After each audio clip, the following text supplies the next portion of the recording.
Welcome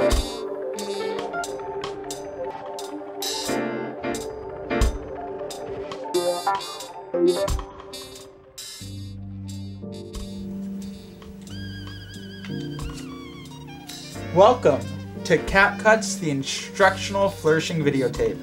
I'm your instructor, CapCasino, and in the next few minutes, we're going to teach you guys some really cool maneuvers with playing cards, which you can utilize to spice up the card tricks you're already doing.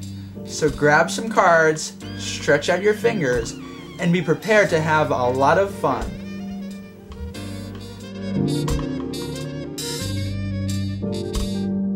Just like there's 4 suits in every deck of cards, there's 4 critical factors in doing fancy card cuts: speed, smoothness, transitional ability, and the close. When you first begin learning card cuts, I recommend going through them rather slowly at first and focusing on smoothness so that you can get the actions right, understanding where all the grips are. Then, once you have that down, and you can do that in your sleep, go for speed. In most cases, these cuts look best when done quite quickly. There is an exception to that rule. For example, if you're displaying a cut and you've paused it, you don't really want to move it around too fast, generally, because you want the audience to absorb the cut. Let me give you a few bits of advice, examples, so to say, on what I was talking about as far as transitioning the cuts. For example, many of the cuts begin with this position, where you have half the packet in each hand. You could do what I just did. Cut it, place it. It's not all that efficient. It's not all that effective in my opinion. Here's a simple example of what you might do to get into that position. Notice I'm in perfect position to do the hex cut, which we teach on this tape. Okay? I'm not going to teach it now, but you get the idea. Also, when you're transitioning cuts, let me give you an example of that. Bad Habit is a popular cut, invented by Brian Tudor on his videotape Show Off. Show Off Volume 1. There are more deluxe versions of this cut, but it's a solid cut. And I use it a lot. But let's say you want to do BRS, which we teach later on the videotape. What if you want to transition the cuts, instead of just doing one, then doing another? Well, if you think about it, and this is just an example, there's many ways to transition them. If you were to stop it here and lift up, look, you're in perfect Z position almost to go into BRS. Okay? So that's an example of what you might do to transition cuts. You've got an example of the opening, the middle. Now here's an example of the end. Let's say you're doing the bridge cut, for example. And once you're here, in this position, you want to close it, right? Now there's many ways of closing, but look, you're in perfect position to do Paul Harris's butterfly cut. That's a good spot to toss that in. It's an effective close to the cut, putting the cards in perfectly squared condition. So those are some examples of transitioning the cuts. I hope you experiment with those ideas and invent your own. Here's one of the most important grips utilized in Sybil dynamic technique. It's called the Z grip, and it's the way most cuts generally begin. What you want to do to get into Z grip is with your right hand, come over and break a quarter of the deck off. Before you do that, or as you do it, extend your left hand forefinger just a little bit so it's not in the way. Generally, you want your right hand middle finger to contact the right side of the top packet. This way, a move that comes up in just a moment will be easier to do. Because if your right hand middle finger is too far to the left of the packet, the next move, well, the move where your right hand forefinger breaks that packet in half, may be more challenging because you might not have space to do it easily and quickly and smoothly, which is really important. Well, nonetheless, break off a quarter of the packet in this action. You're not really pivoting it anywhere. All it's really doing is breaking it off, but you want to break it off so that you make a V. Okay?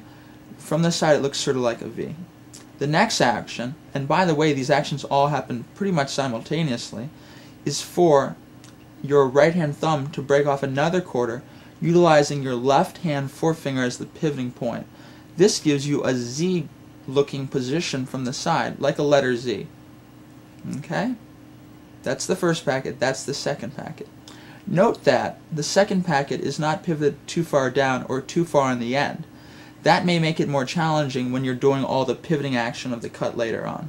Generally, the best spot is right in the middle of the tip, right about where my right hand forefinger is pointing. You can experiment a little bit yourself though. It may be different depending on the size of your hands or whether you're utilizing poker cards or bridge cards. Because as you know, bridge cards are smaller than poker cards. So these are the variables which could make a difference. But that's the first packet, that's the second packet.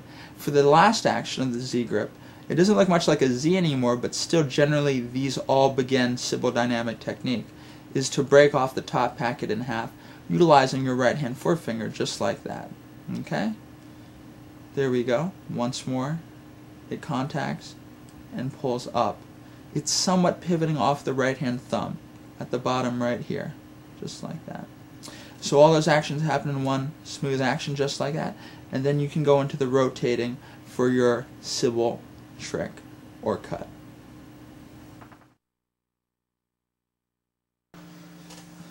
Here's a detailed look at one of the moves utilized in many of the cuts. It's called the one card pop. Okay? And the move looks like this. Okay? It can be done fast when you pick it up. All it is pivoting out one of the cards. Okay? Like that. That's the action. It's best to utilize this move when you have about half the deck or a quarter of the deck.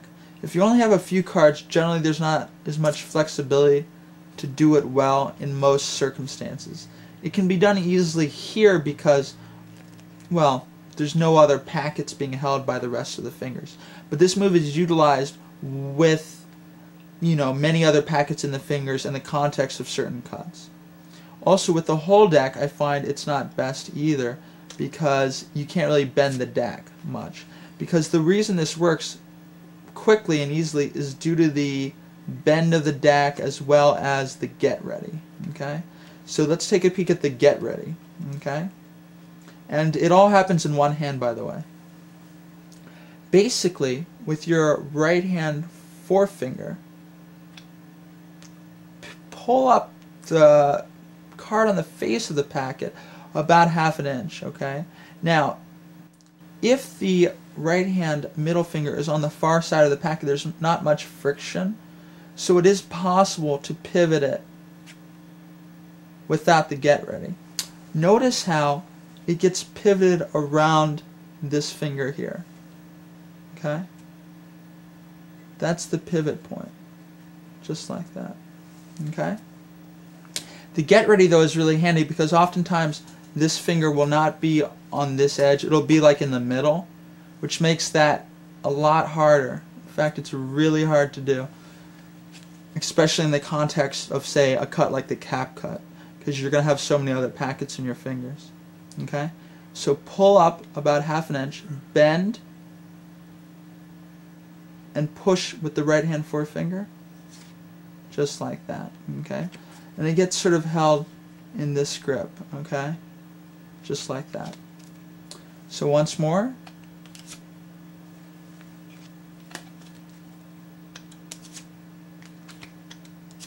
And once more slowly.